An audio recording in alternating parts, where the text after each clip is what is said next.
میرے محترم سامعین، ایک دوست نے یہ شرعی مسئلہ پوچھا ہے کہ عید کے موقع پر بچوں کو عیدی دینے کے لیے نئے نوٹوں کی ضرورت پیش آتی ہے۔ کیا نئے نوٹ زیادہ پیسے دے کر خریدنا شرعاً جائز ہے؟ میرے محترم سامعین، اس شرعی مسئلہ کا جواب خوب توجہ سے سماعت فرما لیجیے۔ بصورت مسئولہ جو نوٹ ایک ہی ملک کے ہوتے ہیں اور ایک ہی قسم کی مالیت رکھتے ہیں، اگرچہ پرانے اور نئے ہوں، ان کا آپس میں تبادلہ مساوی طور پر ہاتھ در ہاتھ جائز ہے۔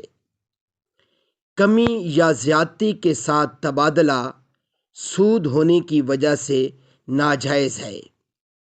لہٰذا نئے نوٹوں کو پرانے نوٹوں کے بدلے کمی بیشی کے ساتھ خریدنا یا فروخت کرنا ناجائز اور سود ہے۔